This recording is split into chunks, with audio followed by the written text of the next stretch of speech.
Good morning, good morning. I have not vlogged, well, no, this is obviously my first clip of the vlog. I haven't spoken today until this moment. So my voice doesn't sound terrible, but it's definitely not normal.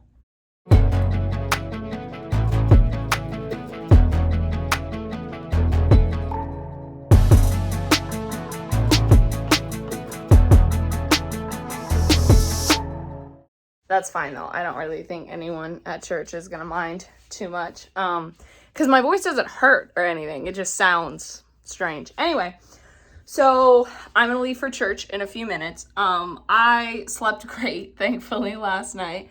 I slept like 9 hours because I went to bed just before 10:30 and then woke up at 7:30 for church. So when I woke up, I was like, my brain is awake. My eyes are taking time to wake up, but I feel good.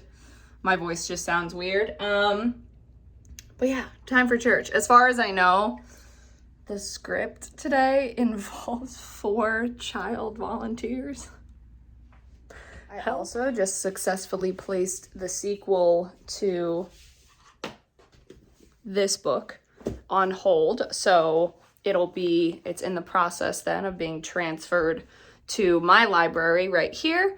So that's exciting. So I can finish reading, or I cannot finish reading, but I can read the other sequel that I got and then return that one to the library when I go to pick up the other one. It definitely feels a little weird that one of our people here at church who used to be over this one, but now she's more of like a person as a whole in the preschool section of the church, asked me if I would be comfortable going maskless when I don't have kids on stage. Like today I have kids on stage with me.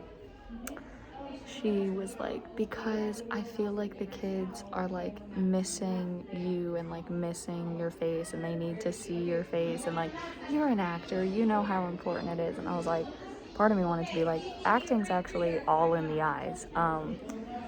So I mean, I said yes because I had been thinking about it anyway, like before they had mentioned it, but I don't know, it just struck me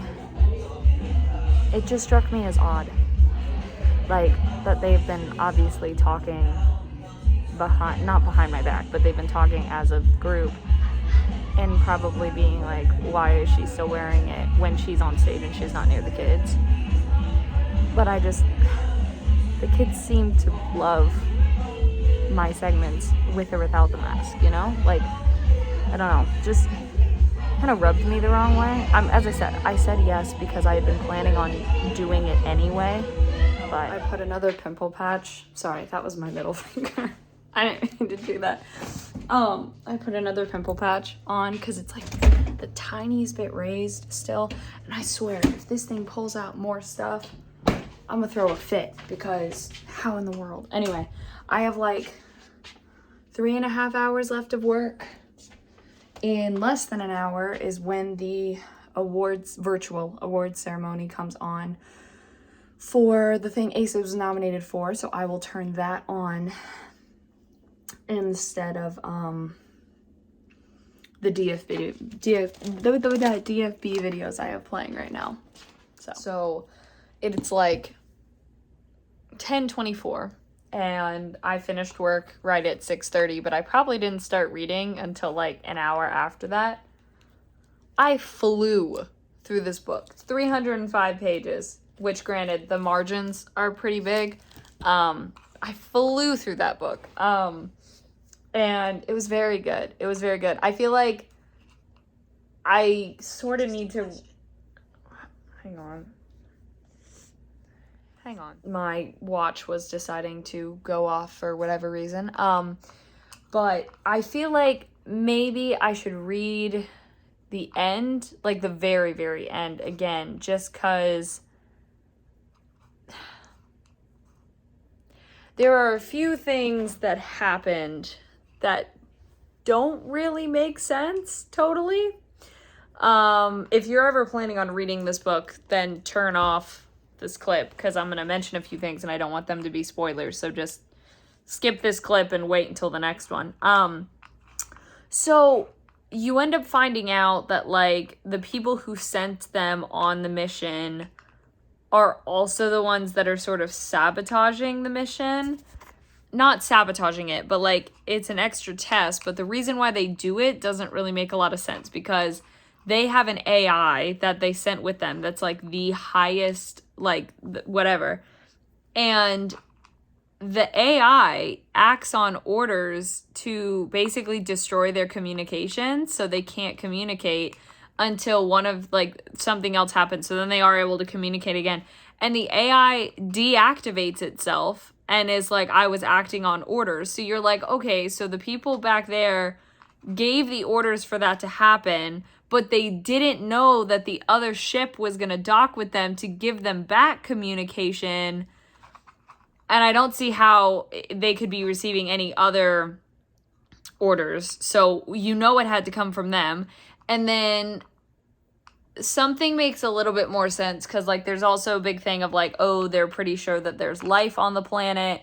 And so they've been given these injections that the characters in the book end up finding out they are basically bacteria, like alive bacteria from that planet. And so they're like, why in the world are they injecting us with this? And then you realize once they get there, it's because there is life that's already on there, but it just helps that life recognize them as not a threat, basically. So you're like, okay, that makes sense.